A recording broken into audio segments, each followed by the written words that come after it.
Welcome, everyone. It is 5:15 on Monday, November 9th, 2020, and the Carroll City Council meeting is now in session. Will everyone please rise for the Pledge of Allegiance?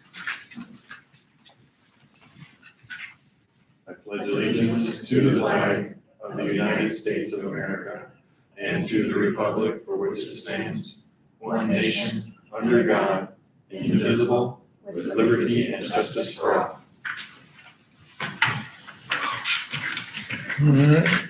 Please note everyone is in attendance. I think Laverne's online with us, so okay. Our first item this evening is the consent agenda, which is approval of the minutes from the October 26th and 29th meetings, approval of bills and claims. Under licenses and permits, we have the renewal of a Class B native wine permit with Sunday sales for Carroll Design and Salvage. We also have water distribution main replacements 2020, change order number 1. Water supply well replacement 2020, change order number 1. And the fiscal year 2021-2022 budget schedule and council meeting dates for the calendar year 2021. I hope everybody had a chance to review those. If everything's okay with date-wise, I think we're good there. If anybody had any questions or anything. If not, I will seek a motion to approve the consent agenda. I move so. Second. We have a first motion and a second. If there's no other discussion, we'll go ahead and vote, please. Base? Yes. Haley? Yes. Dirks? Yes. Seaman? Yes. Fleshner? Yes. Katz? Yes. Motion is approved. Thank you. The next item on the agenda is our oral requests in communications from the audience for items not on the agenda. If there's anybody else online, I know we have someone who wants to talk, but if there's anybody else. If not, we'll go ahead with Brad. Mike, please. Brad, I think we have Brad Carlson online. Brad, did you want to Okay, make see some him there. comments this evening? Hi, Mike, can you hear me? We can. Okay. Yeah, I just wanted to give an update on the Fairview Apartments, just to let the council know. We have received the paperwork. Our attorneys are now in the process of evicting 8 tenants from Fairview. I want to thank Chief Burke for helping us get that stuff. Our attorneys are working very hard to get that done as fast as we can. Also want to know the first week with our new staff down there full time went very smooth. I think it's going to be very productive. And also to let you know that we did get an agreement signed with Greaser in town to install the cameras that we were wanting. Chief Burke, along with one of the detectives, I believe his name is Alex, met with Grease down there, picked what they think is going to be the best scenario, and that work will start here hopefully very soon. Thank you very much, Brad. I appreciate the update and keeping us informed. It seems like it's been fairly quiet out there, but I know I'm not a police officer, but Brad, have you noticed, has it been a little less? It has been. We're up there very often and making our presence known. So it's of course the violent crime, we're not having that right now, so that's a very good thing. And our call numbers are pretty low. Like I've said to you before in the past, I mean, you guys, all your officers, I think they go out of their way to try and get to meet people out there and get to understand the individuals that are there, and that was very much appreciated hearing that you guys really take that time to go out there and do that. So thank you. And the new management that's up there, or the people that are up there, are doing a good job cleaning up the property too. I noticed a lot of the trash has been picked up, and it looks much better than it has in the previous few months. Keep up the good work, Brad. We appreciate it here in town. Thank you so much. You bet. Thank you. If there's anything else, please let Mike know. And yeah. We will do. Thank you. And also I want to put a thank you out to Mike. He's been great to work with. Both him and Chief Burke answer the phone every time I call or one of my staff calls. And I think together we can get this wrong righted. So. Thank you. Anybody else? No. All right. Thanks again for letting us know, Brad. Appreciate your time. You bet. Mike, or council members, do you guys need me for anything else on here? I'm more than happy to stick around. But if you don't need me, I'll get out of your hair. I think they were all good. I think they appreciated the comments you made already. Very much so. Okay. All right. Thank you, guys. Thank you. With that, the next item is ordinances. And the first item this evening is the Carroll City Ordinance, Chapter 44, Noise Control Edition, second reading. And Brad, please. Thank you, Mayor. At our last meeting, of course, we went through the ordinance, and since that time, I have gotten no feedback from the public or anyone within the city. And I know it's been publicized on some of the local media, but I have not received any feedback. And so if you do have some, I would like to hear. Otherwise, my suggestion would be we go ahead and waive the next two readings and put the ordinance into effect. I hadn't heard anything. I hadn't seen any comments about it. So is there any? Brad, once again, this was to fall in line with state code, correct? This is, so there's no state ordinance specifically talking about noise. We had a disorderly conduct that we've had that we were able to use in the past.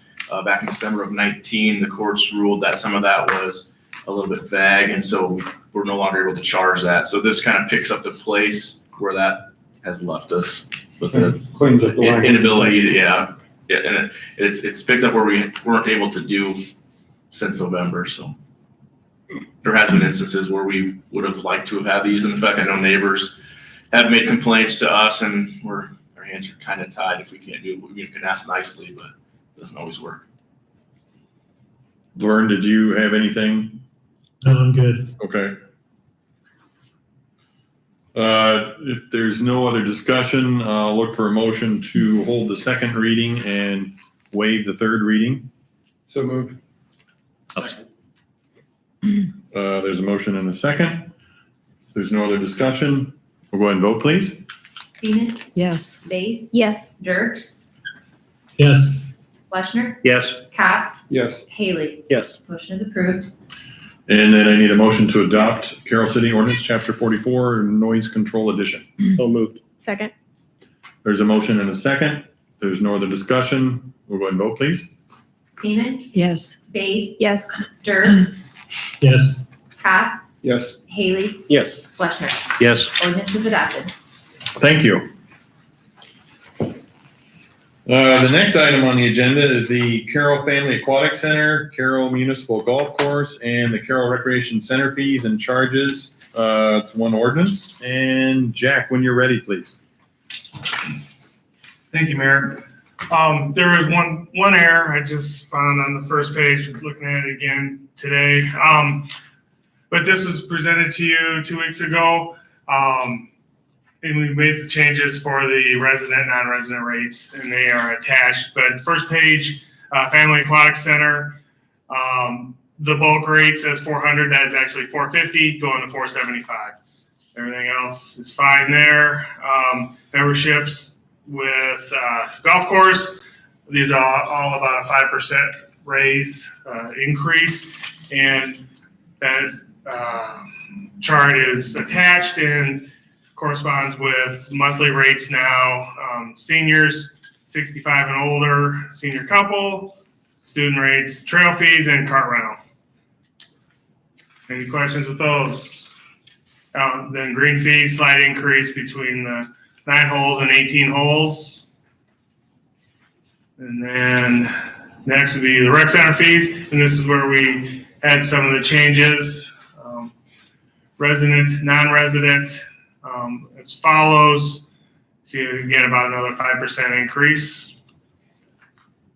We did not raise 24-hour fitness. That's a pretty new program, pretty new amenity, so we kept that the same price. Non-residents, so we had no current amount to go, I guess, what the current rate was, but again, slight increases from charging the residents slightly more, 5%. Do that, and then we did add that onto the 24-hour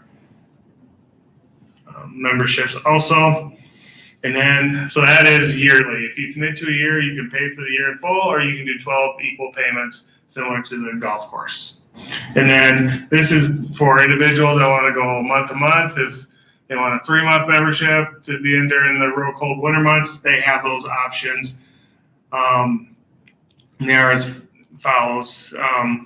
Income based, they'll have requirements to meet. We've done that in the past. And those are basically 50% of the yearly monthly fee. So if you go back up to the top, $41.50,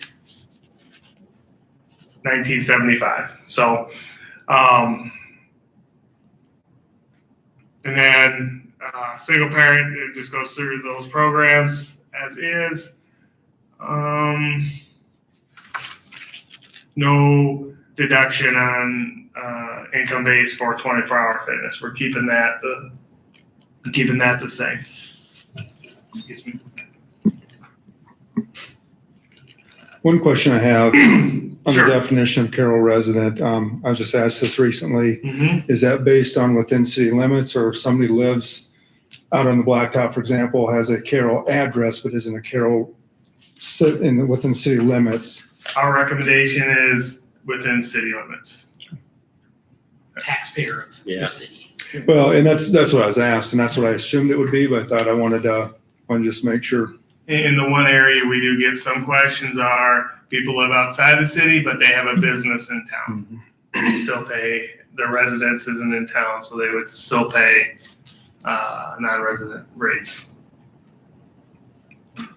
Daily admission, that's going up slightly. We are changing, currently it's five years and younger. Free with a paid adult, be in line with other places more. We saw 4 years old. So we're dropping that 1 year if everyone's okay with that. And group rates, if you have a group of 10 coming in for youth, that's $35 or $3.50 per person, $7 for an adult. And the new rate would be $4 and $7.50. There's no fee increase for the unlimited fitness class, fitness punch cards, flex, stretch, all those other classes that we've had outside. And these are all usually run through our leisure program services. So any questions, and attaches the ordinance that relays, references back to all the things we just touched about. Jack, I have one on the golf memberships. The last one, the cart rental, and I think I asked you about this last meeting also.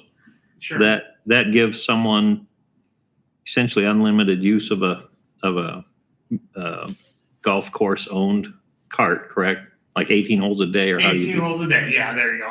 Right, Yeah, it's not unlimited. Now, Right, if that's what I wondered. If you're reserved 18 holes a day, but if it's real slow and you guys want to go Yeah, off, for you're another reasonable 18, yeah, about that. we're gonna- I get it. We're gonna Okay. accommodate. Sure. Okay. And tournaments that someone it would include going, like a tournament that was the city tournament, for example, that would they be qualified to use that as 18 holes as well? Some of the tournaments do, the larger ones, and when we close the course, they have to pay. But if Okay. it's a smaller tournament that we keep 9 holes still open, And how many Then they people don't do you pay. have doing that cart rental thing? Do you know? 45. So it's popular, Yeah. Yeah. and you explain all that to them, or Yeah. someone does when Yep, they know 18 holes a day. If we close the course down, they still have to pay green fees and those things. Mhm. And then on the other side, people that own a cart right away have $200 for trail fees. So Right. really, and they can't probably save that in gas and time and Yeah. repairs. So Sure. it's a good deal. And I think we could add more if we want to add more carts. Generally, we do about $100,000 of revenue a a year, golf carts. And we buy them for about 4 to 5 years, and they're approximately about 120,000. So we do very well. So that is something that we'll talk about here in the near future. We'd like to replace the current carts. They'll be in their 5th season. We've had about 4 years. So that's something, to consider and look at later down the road. Thank you. Usually we trade them in, and new carts about 6,000. We'll get about 2,500 per cart, 3,000.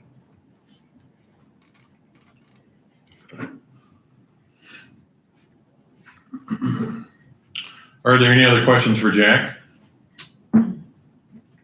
If not, I'll look for a motion to hold the first reading and waive the second and third readings for the Carroll Family Aquatic Center, Carroll Municipal Golf Course, and the Carroll Recreation Center fees and charges. So moved. Second. There's a motion and a second. If there's no other discussion, we'll go ahead and vote, please. Fleshner, Yes. Dirks, Yes. Haley, Yes. Cox, Yes. Base, Yes. Seaman. Yes. Motion is approved. And I need a motion to adopt. So moved. Second. There's a motion and a second. If there's no other discussion, we'll go ahead and vote, please. Seaman, Yes. Haley, Yes. Cox, Yes. Fleshner, Yes. Dirks, Yes. Base. Yes. Ordinance is adopted. Thank you. The third item on the agenda is the Rental Housing Code second reading. And Mike, please. Thank you, Mayor and Council. Tonight, the Council will be considering the second reading of the Rental Housing Code and Inspection Program. As the City Council and community knows, the city's been working over a year to create this program. The purpose of this ordinance is to establish minimum standards and ongoing inspection of all rental property within the City of Carroll to ensure safe sanitary housing for residents of rental housing properties in the city. It does require that rental properties apply for an annual rental housing permit and properties be inspected by the city a minimum of every 3 years in order to safeguard health, safety, and welfare of the occupants of dwellings and the general public. As an incentive to encourage property owners to maintain their properties, buildings with one or fewer deficient items at a time of the first inspection will not have their regular inspections occur, or next one for 5 years, and then also be accompanied with a reduced annual fee for 5 years. This initiative does support the council's adopted priority to develop and implement a rental housing code for the city of Carroll. And on October 26th, the council did approve the first reading of the draft ordinance on a 4-2 vote. For rental units in existence prior to the adoption of this proposed code, the application for a rental housing inspection program will be considered timely submitted and filed if it's submitted to the city by March 31st of 2021. And those permits for existing properties by the adoption of this code, when this is adopted, will be valid for 2 years until March 31st of 2023. And then future permits will be valid for 1 year. Other than complaint-based inspections, the city does not anticipate that inspections would begin until sometime in early 2021. And then it would take 3 years to go through all the properties in town. So it will take time to make that first round of inspections. Since the first reading, I would note that a scrivener's error was found in the text of the ordinance on the bottom of page 17 under 158.07 paragraph 9E1. And that mistake really came from a change that was made based on comments, and some keywords were left out that made it an incomplete sentence. The sentence should have read that enclosed floors and roof openings open, and glass sides of landings and ramps, and that was one keyword, balconies and porches, which are more than 30 inches above grade or above the floor below, and then this was missing, and so it needs to be added at some point, shall be provided with a substantial and safe guardrail. Since this would be a change from what was presented at the first reading, in talking with city attorney, staff suggests that the council proceed with this error in place And if the proposed ordinance is adopted, then follow up with an ordinance that would correct this error. And I do think it's good to point out that that's the flexibility of any code that we make. When we find something that isn't workable, council can adopt future amendments to the ordinance pretty easily and pretty quickly. And as you've seen tonight, even waive readings to expedite that consideration and change. And additionally, this would allow, as we proceed through the second and third reading, if there's additional changes that need to be made by council, we can do that in the future ordinance that we'll present. And we did include a draft of this ordinance in the council packet so council can see the change that would be made for your reference. With that, I know we had some discussions at the last meeting, so our recommendation would be for the mayor and council consider and possible approval of second reading of the ordinance to adopt the rental housing code for the city of Carroll, Iowa. I'd be happy to answer any questions the council has this evening.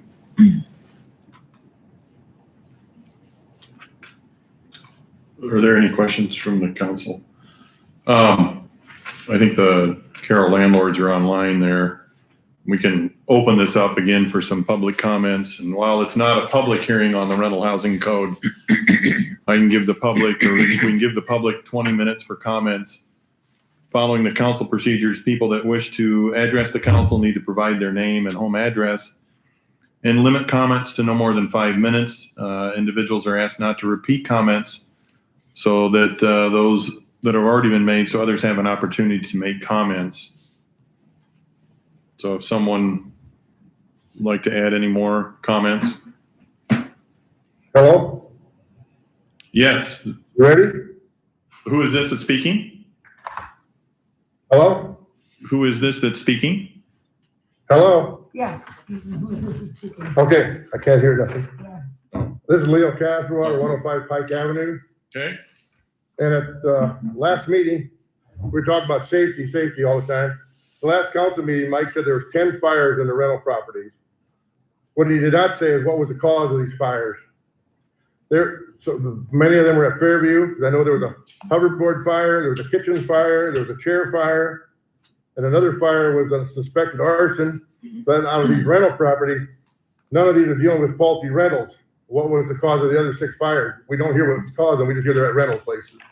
And they're at residential places also. And why do we need a new inspector? The census page that we read says in 2019, there were only 28 building permits issued.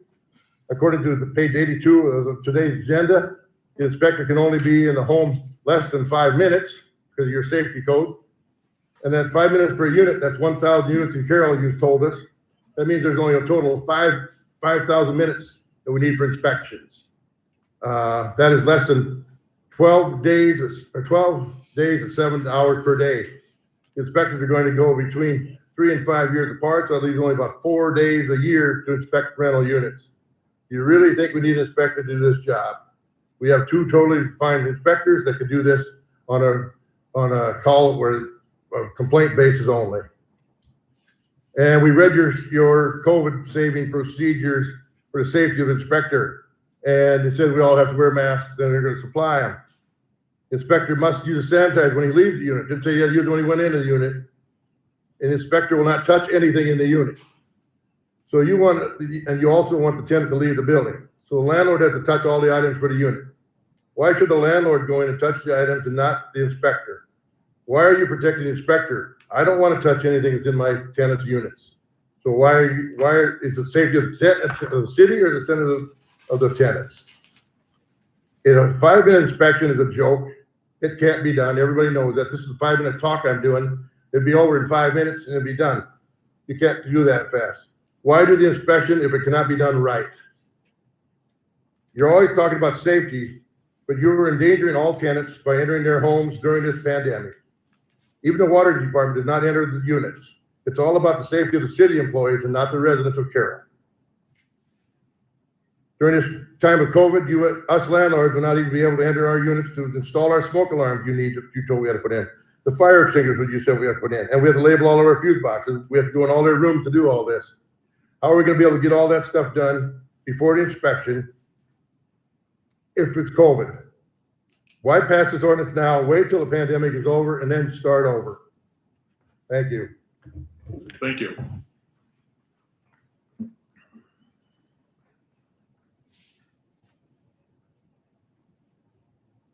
Any other comments? If not, I will look for a motion to hold. I thought you were asking comments from the landlord. Oh, no, sorry. I should, if you have some, go ahead. I'm sorry. Yeah, I'm pretty well with Leo on this, during COVID-19. It's the worst now than it's ever been, and we're still going forward with something like this. To me, it's just wrong to do it during the COVID-19 period for the safety of everybody involved.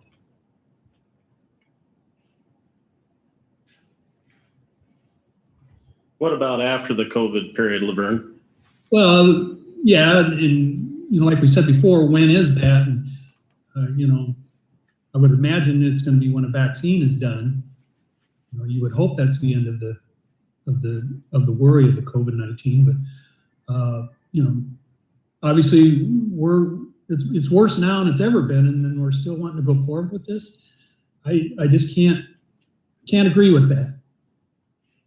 I respect that. My question is, do you support this outside of COVID-19? Yes, yeah. Just like Leo, Leo mentioned, later on it's fine, but not now, not during COVID-19.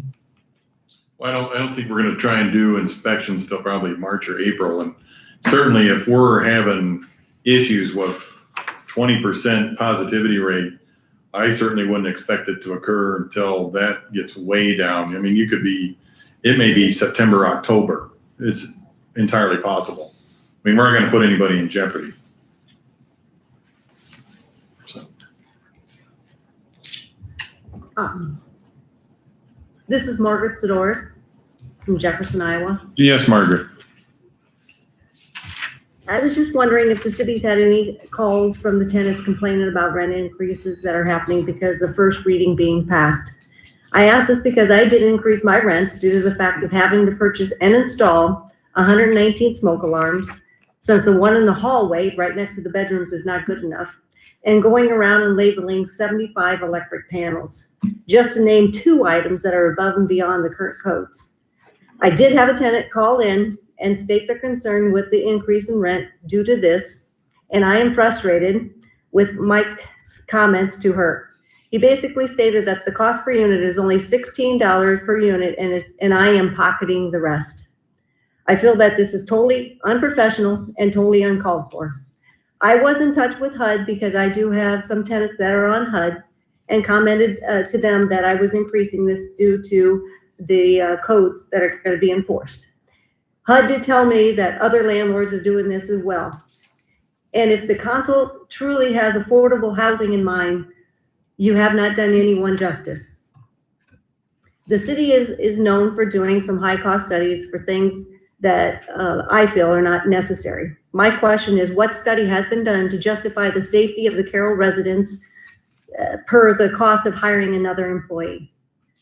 A cost benefit analysis, in my mind, for this could be determined by using his salary and the benefits per year, I'm guessing around $85,000.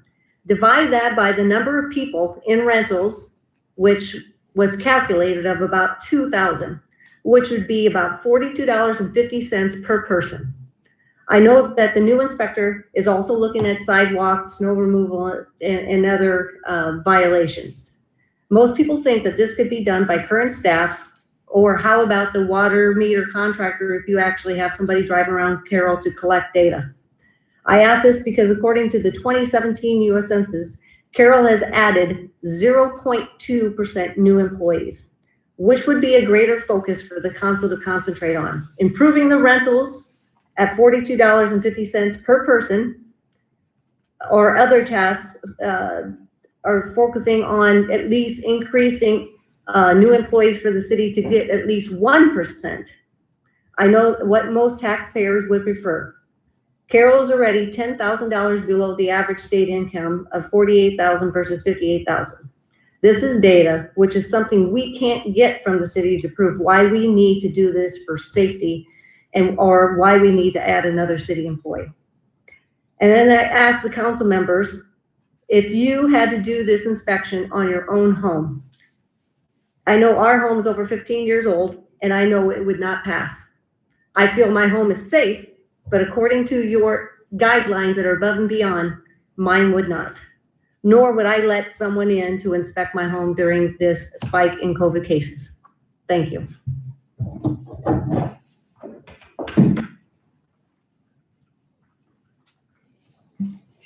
Any other comments? You do. Oh, who would this be? Dave Farrell, 1401 North Main Street, Carroll, Iowa. Okay. I would like to throw out a challenge to the council. Late this evening, before I came to this meeting, after I read that you were doing these inspections in 5 minutes, I decided I'd see if I could do one in 5 minutes. So I went to a 2-story house that I have at the corner of 12th and North Adams. And we started off, and by the time we got to the second floor, our 5 minutes was over. We had not gotten to the second bathroom, and we hadn't hit any of the fire alarms in the 3 bedrooms. So I would like to see you people do this in 5 minutes. I'd be interested in seeing it happen. The other thing that concerns me is that I don't think you understand the almost panic that you've created in some of our renters. I have a lady who's in tears over this whole thing, and I don't think that should happen, where you create so much anxiety over something like this that people are fearful. My time is up. Thank you. Do I have any takers on the inspection for 5 minutes? I will make a comment on it because I think it's important to do that. I mean, these are standards that other communities have developed. This wasn't just the city of Carroll that went out and wrote these up. The reality is when the tenant needs to be present, they'll be limited to 5 minutes. That does not mean the inspection will be completed that day. We may have to come back multiple times to complete that inspection, and that would be a first inspection. We'll take the time that's needed, but because of COVID and to limit the amount of time we want our inspectors around a potential situation, and frankly, that's also for the tenant's protection. We want to make sure that if our inspector would happen to have COVID, that they're not subjecting someone. And so really based on CDC and other standards, that's where this 5 minute standard came from. That doesn't mean that you're going to have a completed inspection the first time, and we may have to come back multiple times to do it. But it is not something that just the city of Carroll has written, but it's a standard that many communities in Iowa came together and developed together. We're talking standard, or we're talking reality. There are 2 other things I think would be interesting to know. In information that you have on the website, it says that the tenant should leave. On another part of that website, it says the tenant will be there. Well, if the tenant leaves and the inspector's not to touch anything, how's this going to work? Obviously, we're not going to do an inspection without either the property owner or the tenant there. Wait a minute. Whoa. You expect us to be for the property owner to be at every one of these inspections? Well, generally, that's how these property inspections run, is the property owner wants to be part of the inspection process so they know what issues, if any, have to be corrected. So you just raised the price on us on what this inspection is going to cost, because our time is certainly worth something, isn't it? Yeah, I would agree with that. What about the multiple times we gotta go back and we gotta do it right the first time? You said we gotta come back multiple times because you won't be able to get it done in 5 minutes. Why should I come back multiple times? Did you hear that? But again, I mean, first of all, I think you have to back up. As was indicated earlier, these inspections likely will not occur. Earliest will be sometime in early 2021. We know through a lot of discussion that's happening right now, there are vaccines that are in the pipeline that are very promising. And the fact is, we're not going to start the program until we know that there's COVID's really not an issue. With that said, the council's, it's up to the council how they want to proceed.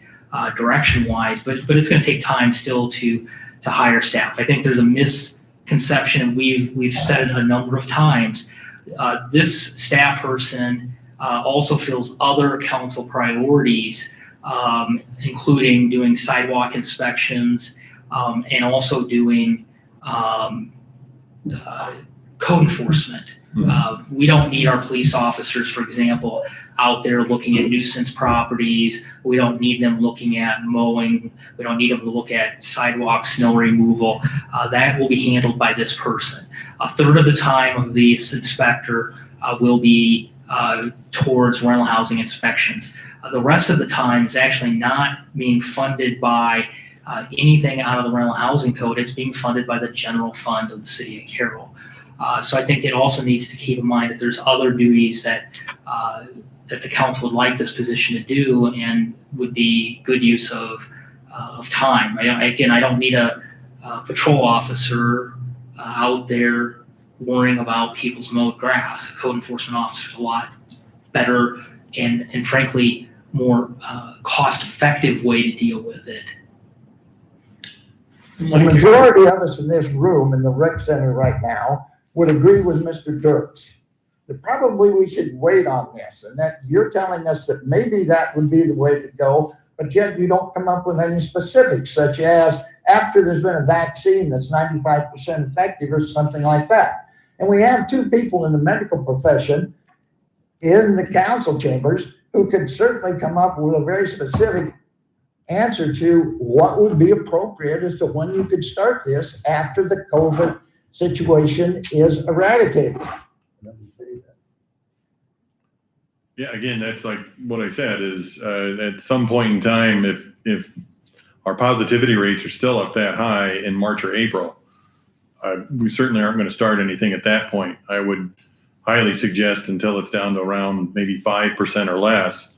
And that may be September, but so I wouldn't expect anything anytime soon. Dave, this is Jerry Fleshner. I think you're probably also referring to me. And that's one of the reasons I did not support this the first time, is because of some concerns about current infection rates. So I am going to trust, if this goes through, and it wouldn't go through because I want to, but I will trust that we will not start these until after this has been essentially eliminated as a safety issue in Carroll.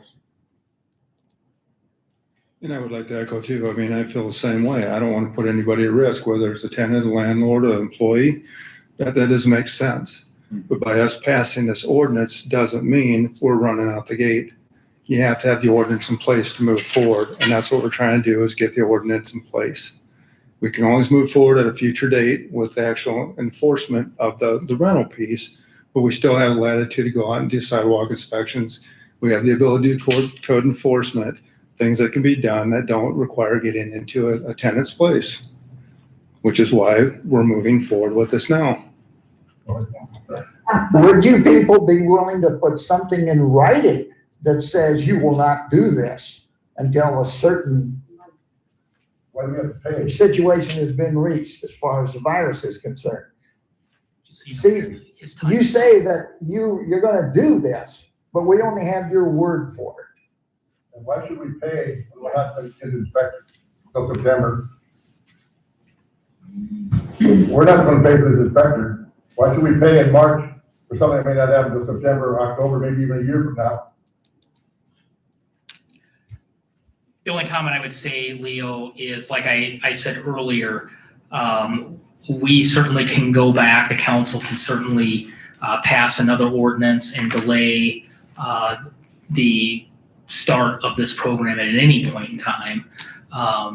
But again, this does start moving the ball forward, and that's a council decision on if they want to do that or not. But ordinances can be changed very quickly by the city council. Why change it? Just drop it so it's over. And Mr. City Manager, would you be willing to make a recommendation to the effect of what you said? Council sets policy, not the city manager. Would you be willing to make the recommendation to the council? Council sets policy, not the city manager. Okay, thank you for your time. We appreciate it. Thank you. All right, I think our 20 minutes is up. And any other comments? Hi, Jolene Casperbauer, 105 Pike Avenue. I have a little bit of a problem with hearing the inspector's gonna come into a home and the landlord has to, or tenant has to be present. Why are you paying for an inspector when the landlord or tenant has to open the doors or flush the stool? We're paying our dues for the inspector to do his job, and everybody else has to do it for him. And it sure appears like you want to keep your inspector free of any COVID issues or anything. But as a landlord, we rent to these people. We do not go in their homes. We do not see what's going on in their homes. But you expect a landlord to go and lift and do all these sort of things to help the inspector out. I don't understand this. I need an explanation on that. My second thing I want to say is, again, I do not understand. We hear from Dr. Ubling, Dr. Evans, Dr. Perkins, Dr. Collison, Dr. Urvelli, Sarah Schulte, everybody's saying the COVID is serious. Keep your masks on, do social distancing, have smaller gatherings. Why do you want to pass a proposal for an inspector to come into people's homes? It makes no sense. I just don't get it. I mean, I at my own point right now, I have talked to people, and when I went to the grocery stores, and they're saying, you know, I don't know if I even want to have Thanksgiving or Christmas. And they're saying it because there's families out in the communities that are spread out doing things, but our renters are expected to have someone come in as an inspector they know nothing about and come in their units. I want an answer to why this has happened, because I don't think this is right. You know what? I'm going to take this one. This is Clay Haley. We're not setting policy for COVID or for the COVID period. We're setting policy for the long run here in the city of Carroll. So why are we doing this? For the long run. I personally have heard it. I personally don't believe we've heard it from the mayor tonight. We've heard it from the city manager, and I'll say it myself. We're not interested in getting people sick or spreading COVID. We have policies in place now that you yourselves have acknowledged and said, well, you don't send people in to work on meters and you don't do that. We are cautious and we're not looking to implement this. However, this has been in the works long before COVID and it's going to be here long after COVID. You know, I'm also a little irritated that you go ahead and point at us that we're the evil ones who are scaring the heck out of the people out there, the tenants. Boy, I tell you what, y'all have scared them 10 times more than we have. And you've spread lies about us too and what we're charging you. I understand there are costs. I understand that this impacts your bottom line directly. But by God, this is done for the safety and well-being of all people here in Carroll. And I'll respect your opinions, but I do disagree. With that, the 20 minutes that we had allotted is up. Thank you. Is there any other discussion from the council? Laverne, did you have anything else? Yeah. Okay. I'll look for a motion to hold the second reading of the rental housing code. So moved. Second. There's a motion and a second. Is there no other discussion? We'll go ahead and vote, please. Cox, Yes. Seaman, Yes. Dirks, No. Haley, Yes. Base, Yes. Fleshner. No. Motion is approved 4-2. Okay. And then that'll come back one more time for the third. Okay. We'll move on to resolutions. And our first resolution this evening is the cleaning services contract for the Carroll Recreation Center. And Jack, please. When you're ready. Sorry.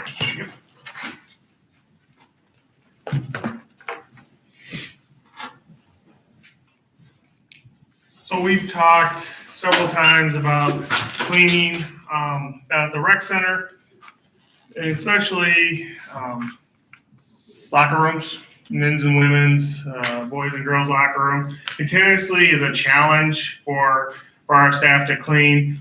One is we try to do it in the evenings when we're closed after 7 o'clock Saturday, Sunday, after 9 o'clock Monday through Friday.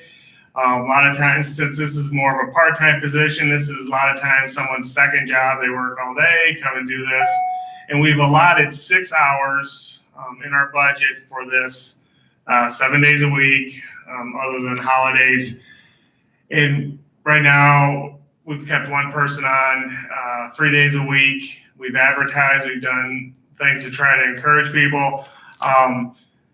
Hire 2 people at the same time, so they're only doing 3 hours. It's just come to a point where it would be nice to have a cleaning service, have them be finding the help. We go directly to them. It's similar to what they do here at City Hall, Library, and Police, same company.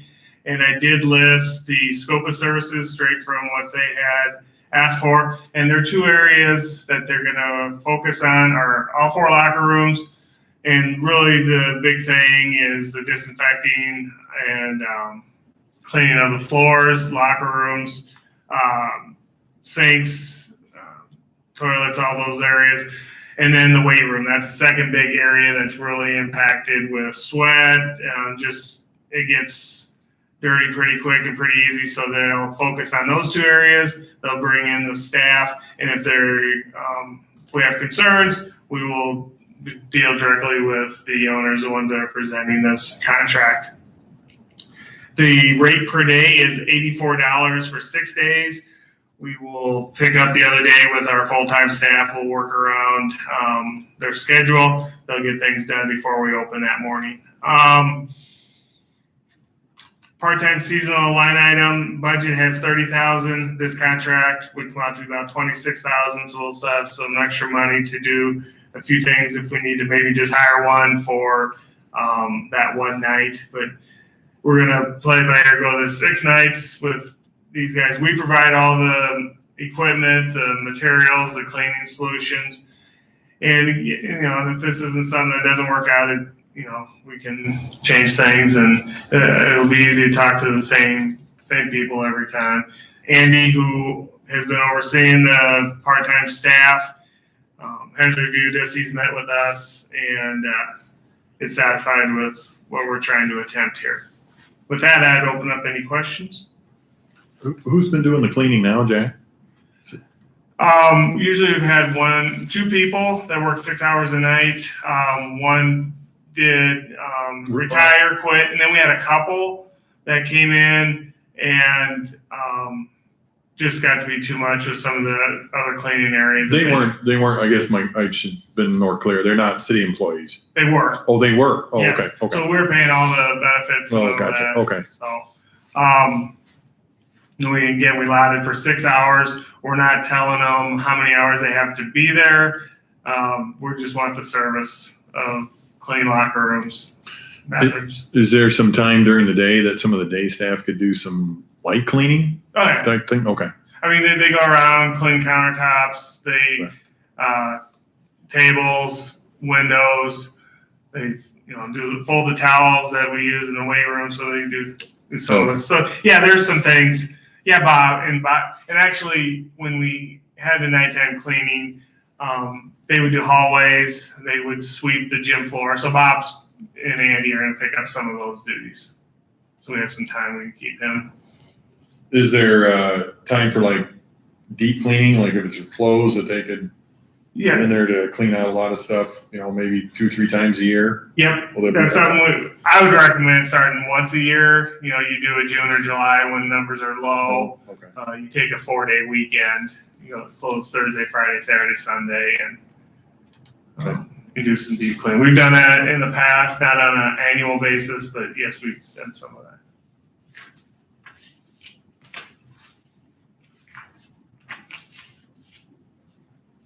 Any other questions for Jack? If not, I'll look for a motion to approve the attached resolution enter into a contract for cleaning services with Cleaning Solutions Incorporated to clean the locker rooms and weight room as outlined in the contract for the Carroll Recreation Center. So moved. Second. There's a motion and a second. There's no other discussion. We'll go ahead and vote, please. Base, Yes. Fleshner, Yes. Seaman, Yes. Cots, Yes. Dirks, Yes. Haley. Yes. Motion is approved. Thank you. Thanks, Jack. The next item on the agenda is the Downtown Streetscape Phase 10 Construction Phase Services Agreement. And, oh, there's Randy. Randy, please. Thank you, Mr. Mayor. The original design services agreement for Phase 10 did not include construction phase services with Confluence.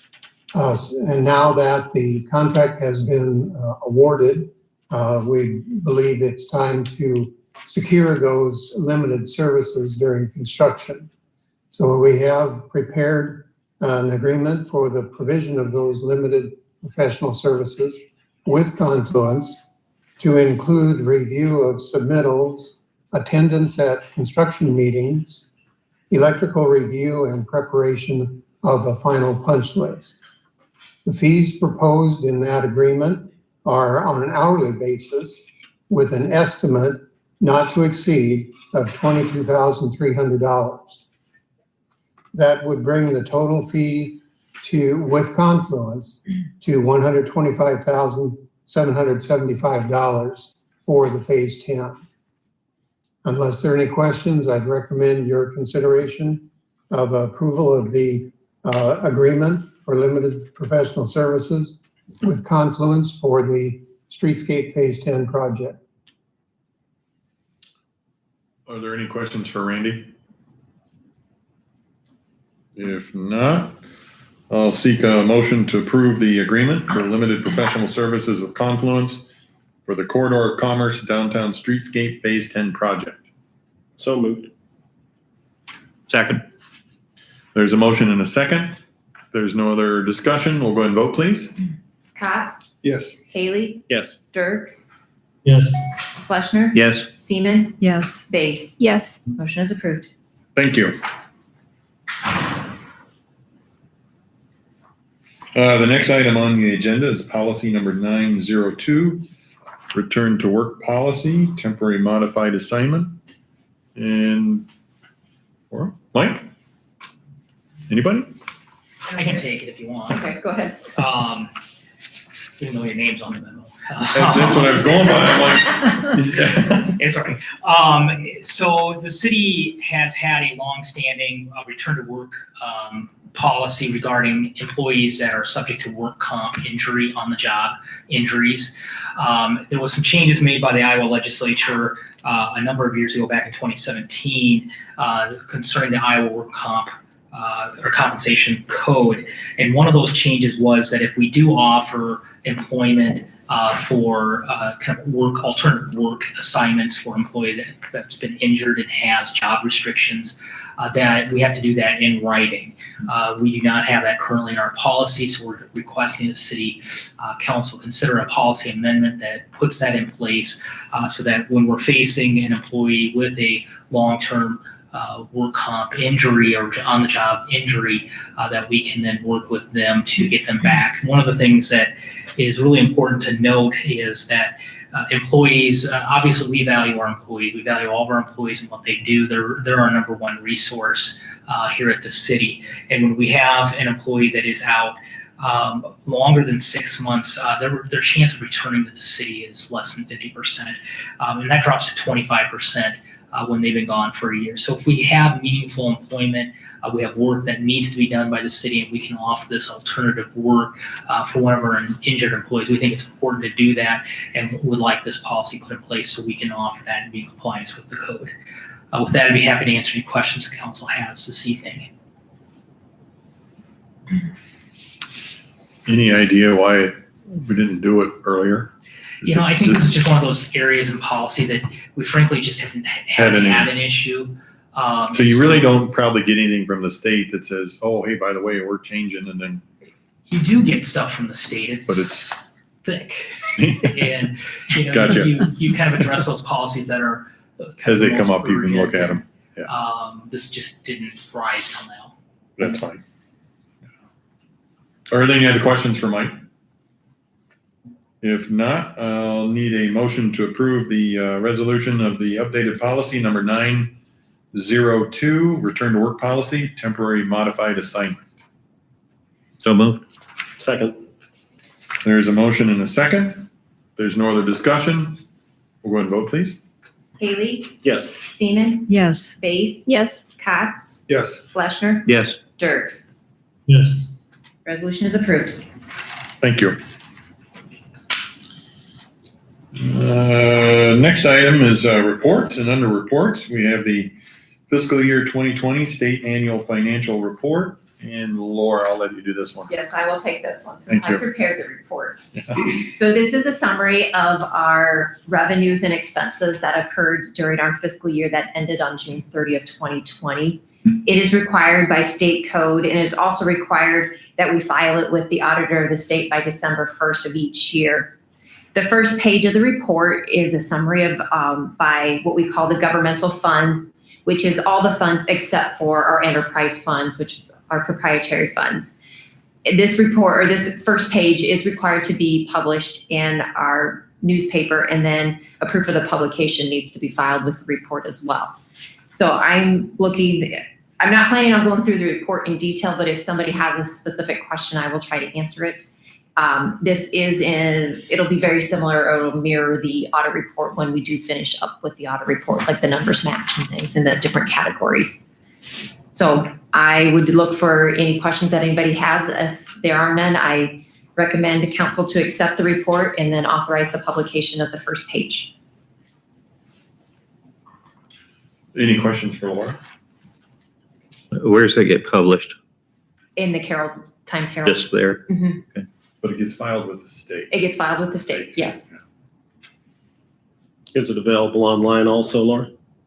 Yes, on the Iowa Department of Management's website. Is that something that we'll add to our website also, or perhaps a link to it? We do. We eventually do get it up on our website. So you can see all our financial data at cityofcarroll.com/finance. Thank you. Any other questions for Laura? Laverne? Okay. Well, good. Seeing none, I will look for a motion to accept and authorize for publication the state annual financial report for the fiscal year ending June 30th, 2020. So moved. Second. There's a motion and a second. If there's no other discussion, we'll go ahead and vote, please. Cots, Yes. Dirks, Yes. Base, Yes. Fleshner, Yes. Seaman, Yes. Haley. Yes. Motion is approved. Thank you. The second item under reports is the fiscal year 2020 annual urban renewal report. And when you're ready, Laura. Thank you, Mr. Mayor. If you recall, we've been putting this report together for a number of years now. It basically zeroes in and takes a harder look at the financial portion of the city's financials for what relates to our TIF, our urban renewal areas. Just to walk through just the key highlights of the report. The very first page of the report is a summary of all the activity that has occurred in our urban renewal areas. We currently have 2 active areas, soon to be a third one here in a couple years. But it shows the amount of cash in our beginning balance of our TIF, all of our TIF funds combined, then all the revenue and all the expenses, and then an ending balance, and that does match to our financials. This report also details out the information about the debt that is outstanding that is getting repaid by the TIF collections in each of the areas. Our most active area is our downtown area. I won't go through in detail of that, but it's the next number of pages. So at least a handful of pages that zero in on the urban renewal area for what we call the Carroll, the downtown. We call it the downtown in the report. It's called Carroll City / Carroll SCH. There's 5 different areas, and because of the way the report is laid out, we do break it down and show the activity and the amount of TIF collected in each of those individual areas, even though in our financials, it's all like one fund. But in here, it identifies the projects that are being paid for, the debt that's outstanding that relates to those projects, the amount of TIF valuation that we're capturing in each of the areas, the amount of TIF collections that we have in the area. So it's just a more detailed summary than what the annual financial report is, or the state annual financial report. This is a more detailed summary or detailed information of the areas of just the urban renewal report. Does anybody have, this is not required to have any publication. It's just required for council to approve it or accept it, and then it gets filed with the Iowa Department of Management. The Monterey Point urban renewal, is there much activity in that one? No, that one is current. That's The what reason, okay, so the debt and the TIF collections and number, these are done, or the projects have been completed. Completed, yeah. However, they were, when you put them into place, the newer law says there's a 20-year time limit. And so That's what I was looking for. What's the time? Okay. 20 years. Okay. And then, so they still show that they're an area that may not have any activity until that time frame runs out, and then they'll be Then it dropped can come off. Okay, the that's report. what I was, okay.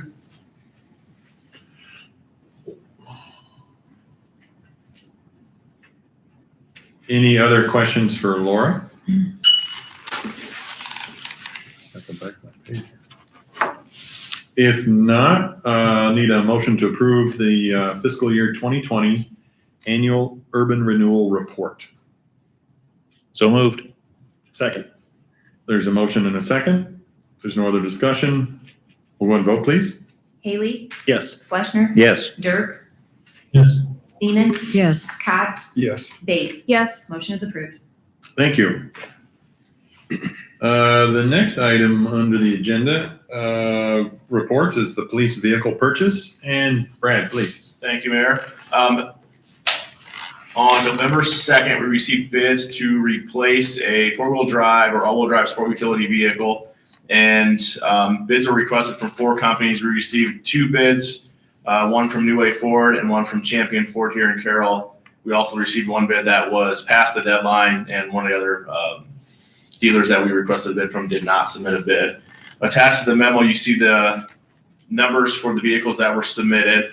And in all 3 of the powertrain options, New Way Ford from Coon Rapids was the low bidder by $1,339. The 3 options that are included are the hybrid, the EcoBoost, and the V6 model. The TIVCT, I think, is just the type of motor that it is. We have had a hybrid model in place since December of last year. And since that time, it's been on patrol. We can average, based on the current fuel cost, that over the life of the vehicle, it will save approximately $4,750 in fuel. We also don't service this as often as we do our normal fleet, as the engine hours are less than they are on a normal idling car. And so we only have to service every 3 months instead of every month, which we save roughly $200 annually on that with that vehicle. The suggestion is that the hybrid, as far as performance, is much better than the V6 model. Also, over the life of the vehicle, it will save us money compared to the initial purchase cost of the V6 model.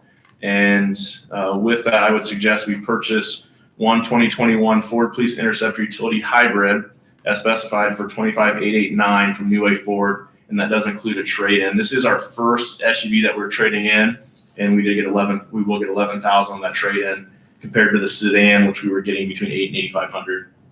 So we are seeing an increase in that. So I think in the long run, those are paying off as far as trade-in values, also as the space availability for the officers to carry items in, and actually just comfort level also.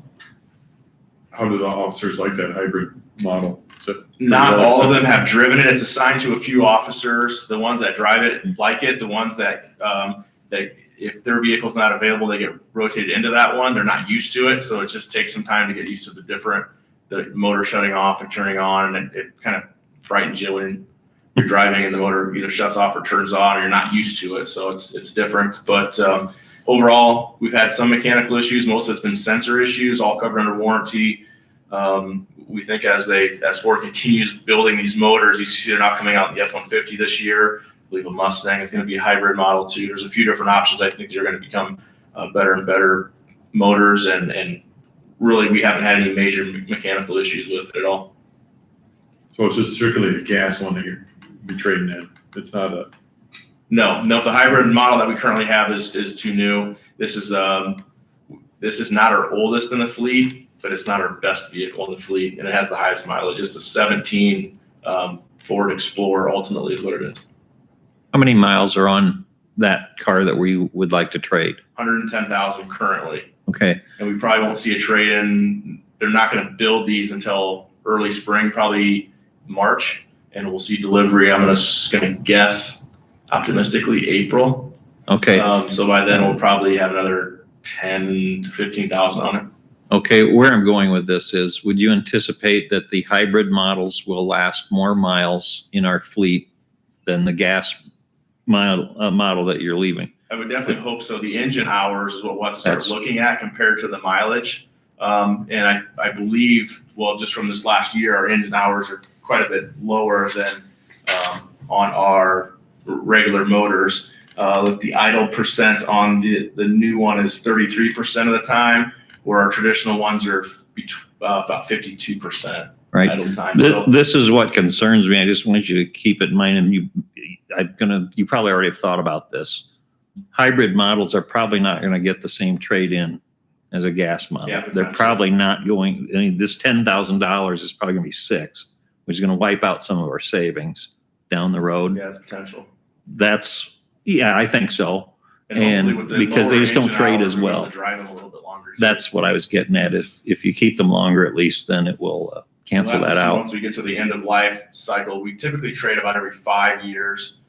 This time there's a flip in vehicles, mainly because we had more mileage on this car. Actually, to be frank with it, it's not as great a shape as our oldest model is. So that's why this one's going to get traded off. But we'll see how it compares Right. when it's at 100,000 miles and everything still feels and acts right, and the maintenance cost is still low.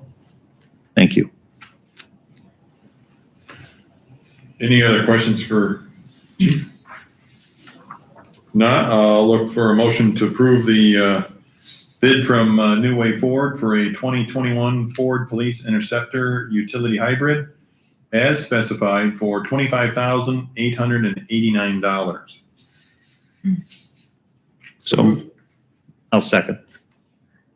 Cox, did you, okay. There's a motion and a second. There's no other discussion. We'll go ahead and vote, please. Washner, Yes. Dirks, Yes. Haley, Yes. Seaman, Yes. Cox, Yes. Base. Yes. Motion is approved. Thank you. Thank you. Thanks, Brad. The final item on the agenda is the work session, annual planning session, follow-up and discussion. And Mike, please. Thank you, Mayor and Council. As you're all aware, we held our annual planning session on Thursday, October 29th.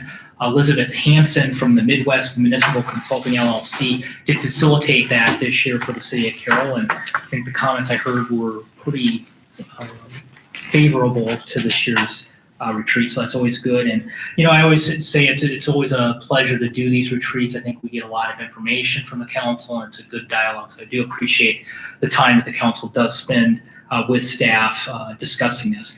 Staff did make a few clerical corrections to the report, but we didn't change any of the intents that were discussed at the works session, and does present the report for council approval this evening. If there's additional corrections, certainly let us know this evening. The two areas I'd highlight would be first on the top, or at page 17, at the top of page 18. This is the city's ongoing priorities for fiscal year 2021. There's 21 of them. I'm going to read through them very quickly. Number one is adoption of financial policies for the city. 2 is wastewater treatment plant improvements, including nutrient reduction and copper compliance, and implement a multi-year plan for that. Number 3 is continue streetscape on a planned basis. Number 4 is implement the housing study. Number 5 is the Grand Park district improvements, including parking and an enclosed shelter. Number 6 is continue the master trails plan. Number 7 is the all-inclusive playground system at Northeast Park, Collins Kingdom, including exercise stations and enclosed shelters. Number 8 is hire a code enforcement officer regarding rental housing code enforcement programs, working on enforcement of various nuisances around the community, and also to prioritize and identify sidewalks that need to be upgraded due to safety issues and figuring out how to fund that. And really to help improve the public's perception that Carroll is not as maintained as it has been in the past. Number 9 is drainage study improvements. Number 10 is plan timber line road short and long-term solutions. Number 11 is Miracle Field. Number 12 is review all fees that are charged by the city, golf course, and rec center, et cetera. Rate review for facilities should be an ongoing basis. Number 13 is consider restroom improvements, restroom at the cemetery. Number 14, conduct a new study on quiet zone train horn mitigation. Number 15, continue to work with Region 12 on housing, CBG. Number 16 is utilize the housing study to improve availability at all levels. Well, there's some cleanup there we need. Number 17 is downtown revitalization study of how to revitalize, maintain downtown shopping, a retain firm to assist with the recruitment of retail businesses in Carroll, and particularly closing. Number 18, policy updates. Number 19, continue Graham Park improvement area initiatives.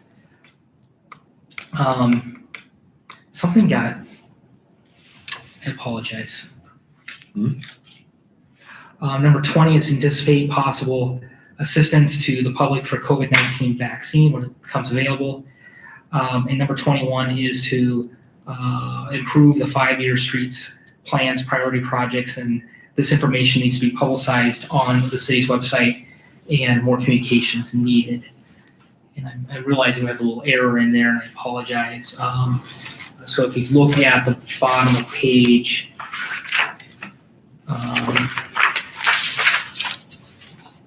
and we can correct this as we finalize it.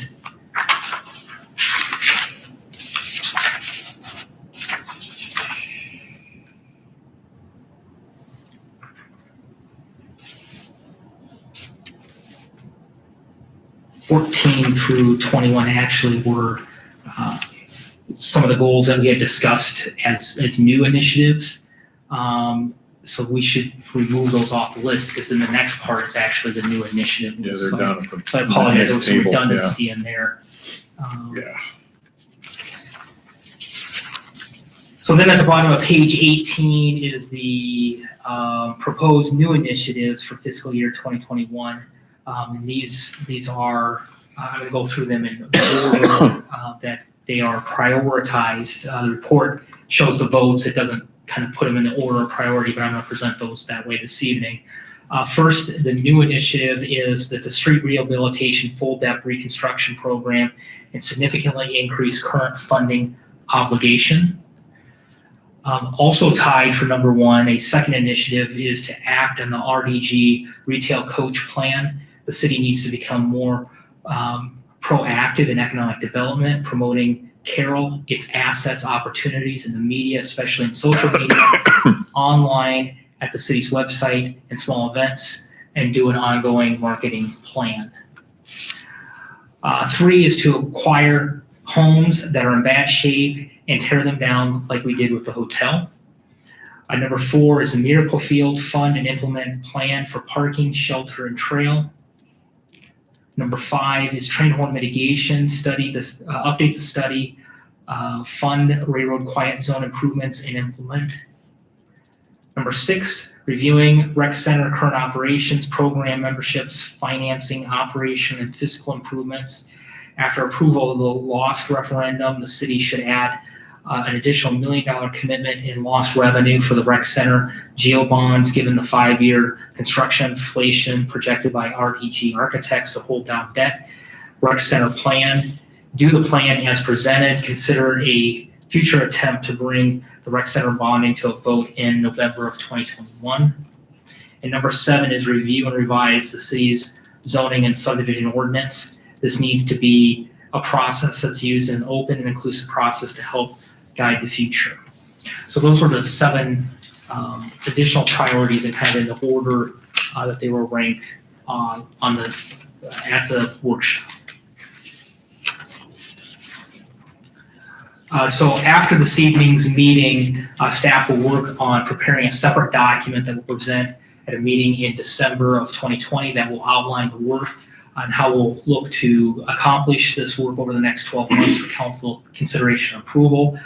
This work plan would include for each item a timeline, responsible party, and if needed, a target date for future work sessions on that particular item. And this document then serves as a guide for staff as we move forward and really work towards the implementation of the policies and action steps the council has identified and adopted for the next year. And so with that, I would request that the council make a motion to receive the 2020 annual planning session report dated October 29th, 2020, noting that we'll remove number 14 through 21 on the ongoing priorities since those are duplicated.